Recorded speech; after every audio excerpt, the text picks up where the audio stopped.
Welcome, welcome, welcome. This is your host, Andrea, and you are listening to the Direct Impact Podcast.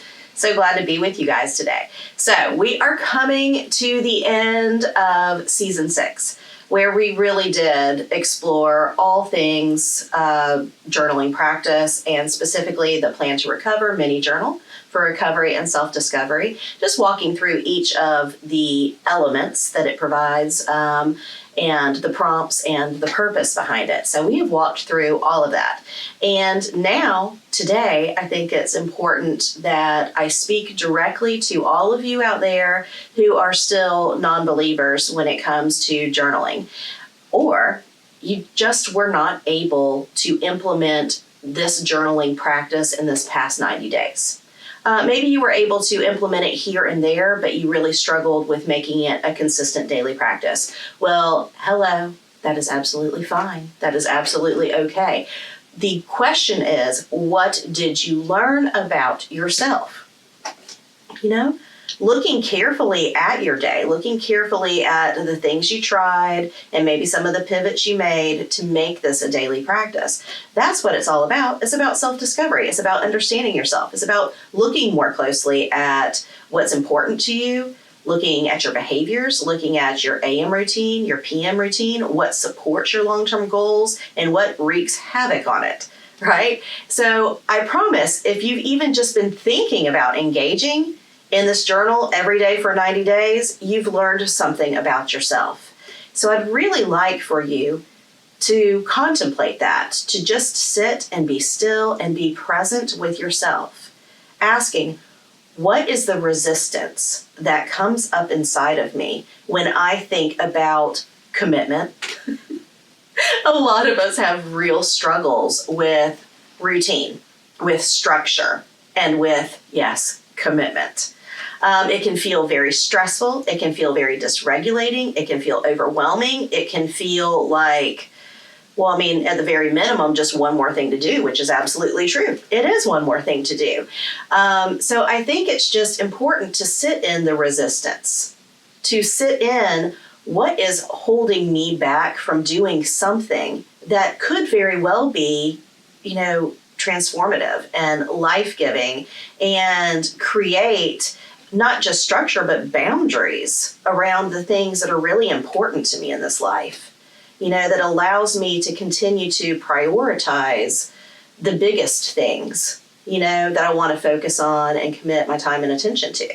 So I want to honor where you are, wherever you are. Maybe not every single person. Me and a lot of people who have adopted a journaling practice went through what you were going through. I don't think anybody just wakes up in the morning and says, oh my gosh, today's the day and I just can't wait to get to this journaling practice. No, it's not the way it works. That's not the way any new behavior works. It's not the way any new healthy habit works. It comes with a lot of excuses. It comes with a lot of defense mechanisms. It comes with a lot of resistance, right? And I'm just asking you to sit in that. I'm asking you to sit in that feeling, acknowledge that it's real, and maybe get curious about some other areas in your life where there's resistance. Because honestly, there's no better way to come up with your big 3 behaviors that you want to look at for 90 days than by examining where there is resistance in your life. Where do you truly believe, you could benefit and you could grow and you could develop and become a better version of yourself, and also resist doing it or implementing it? Take a look at that. It's just important stuff, guys. And you're normal. You're human. This is very, very natural. I'd be a little concerned about somebody who was able to just wake up and start, diving in and implementing this with absolutely no resistance. There are some people who absolutely will. They're like, 90 days, I'm going to do it for 90 days, right? See what I discover. See if I want to keep doing it or not. See if it really is life-giving to the degree that I had hoped, right? Because at the end of 90 days, you get to decide. But you got to do 90 days consistent.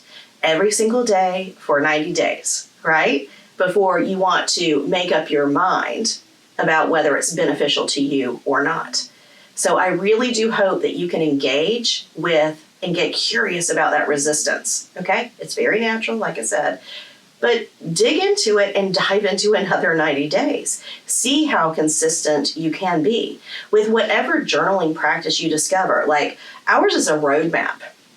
Okay, it's a roadmap to journaling. It's a roadmap to bullet journaling, but it gives you the opportunity to, really pay attention to the aspects of it that work for you, that you like, that really speak to you, that are transformational for you. But then, it also gives you full permission to cut out the things that you're not in love with.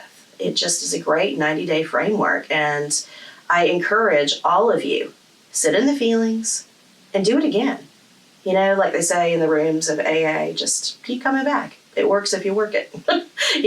Just keep coming back. We've talked a lot about consistency.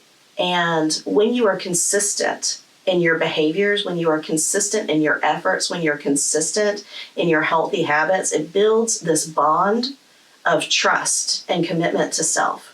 It is so important. And this is just one of thousands of ways that you can begin to do that. And so I really hope that you will. I really, really hope that you will. So again, if you're interested in 90 days of, just really looking at yourself, really looking at some key behaviors that you might want to change. Maybe you want to change your relationship with chemicals. Maybe you want drugs or alcohol. Maybe you want to change your relationship to a toxic friend or family member. Maybe you want to change your relationship to food or shopping. Maybe you want to change your relationship with your technology and your phone. Maybe you want to change your relationship to pornography. Whatever it is, this is a great opportunity through a bullet journaling practice to do just that. And I hope that you will. So if you have not ordered your Plan to Recover mini journal yet, no problem. You can go to Amazon. You can type in Plan to Recover mini journal for recovery and self-discovery. You don't need to type in all of that. You can also just put in Andrea Epting, EPTING, mini journal. And I hope that you just enjoy. Dive in and just be consistent. Every time that you open it up, I just want you to feel and notice that you're taking a moment to do something for yourself. You are saying, I am special, I am important, I do deserve, every time you engage in a journaling practice. All right? You're saying, I do want to get to know myself. I know that if I know myself, I'm going to fall in love with myself. Okay? So important, and that's what we want for you. So anybody who has really dove in and gotten the most out of this experience, good for you. We are absolutely so proud, and, keep it up. Keep it up. All right. Take care. I'll see you next week, guys. Bye.